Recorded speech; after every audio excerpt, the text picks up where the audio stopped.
Hey guys, what's up? James here from Embark, and today I'm going to talk to you about non-fiction books.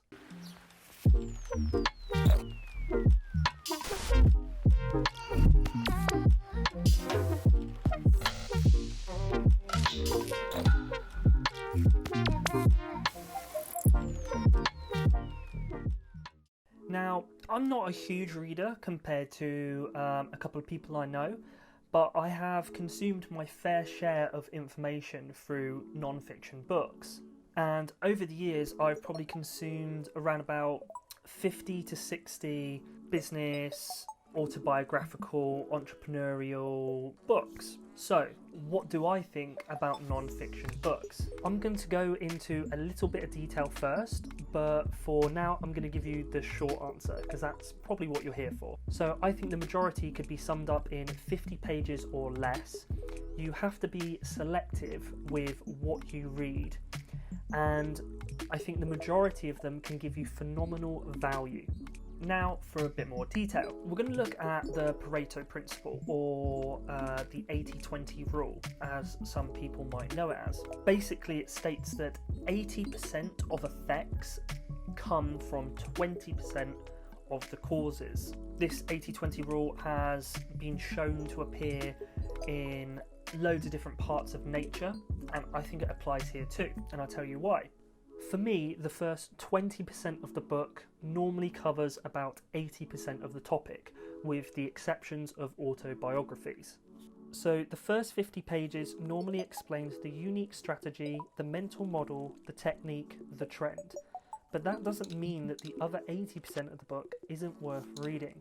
Now, books are normally stretched out to 300 plus pages, and there's a few reasons for that, reasons of which I'm not going to go into right now, but I'm going to put in the description a link to an article which explains why books are the length that they are. Nuances are important, and this is why I think it's worth reading the other 80% of the book, even if you think that you've grasped the concept. There will still be small gems of information. After all, if you've been selective with what you're reading, the author of that book is normally going to be the authority on what they're talking about. So there'll be great anecdotes and other great bits of information that are going to supplement the original concept.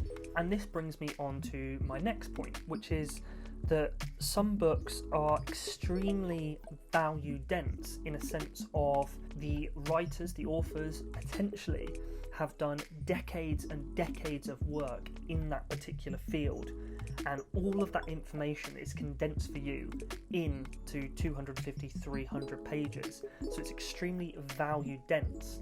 And because of this, I think it's important to go to the source. Sure, you can read an article about the book or grasp the concept from reviews on Goodreads, but there is no substitute for actually reading the book.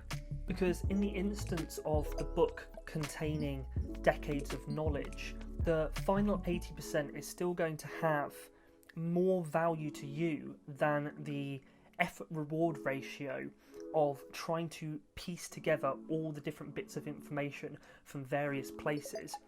The last thing I would say is to make sure that you read different books from different niches. So I've read, as I said, mostly sort of business, self-help, entrepreneurial type books, but I've also read a few other books that otherwise don't really relate to me or the knowledge that I'm trying to build up. And there's good reason for this.